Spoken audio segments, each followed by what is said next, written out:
Katër të rinj kanë humbur jetën mëngjesin e sotëm në një aksident tragjik të ndodhur rreth orës 4:30 në superstradën Tiranë-Durrës. 2 automjete janë përplasur kokë më kokë pranë Sukthit, ndërsa viktimat janë 3 vajza dhe një djalë.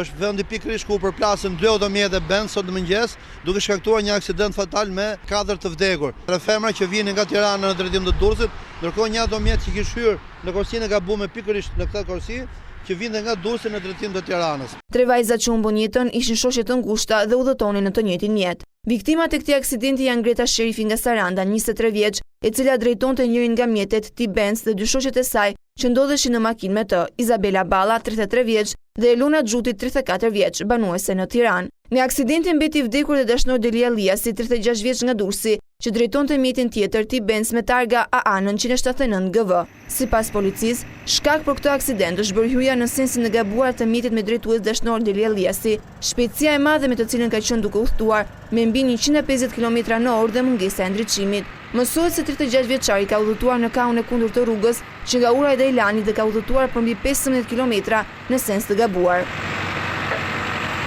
Ndriçimi në vendin ku ndodhi aksidenti nuk ishte funksional dhe neonet ishin të fikura. Pavarësisht se pranohet mungesa e ndriçimit, ekspertët thonë se aksidenti erdhi nga një gabim njerëzor. Për nxjerrjen e trupave është përdorur ndriçimi i automjeteve. Sipas të dhënave, vajzat që humbën jetën ishin duke shkuar për në Greqi, aty ku jetonte dhe Izabela Balla, ndërsa 36 vjeçari Delia Liasi ishte baba i 2 fëmijëve dhe punonte si emigrant në Itali. Ai ishte i vetëm në automjet në momentin e aksidentit tragjik. Përplasja e 2 automjeteve ka qenë shumë e fortë dhe 4 të rinj kanë humbur jetën menjëherë. Makinat janë shkatruar plotësisht dhe është dashur ndërhyrje zerfiksve për të nxjerrë trupat nga automjetet përkatëse. Ata kanë përdorur fresibël për të prerë dyert e automjeteve për nxjerrjen e trupave të viktimave. Përveç policisë rrugore, në vendngjarje ka qenë dhe policia kriminale.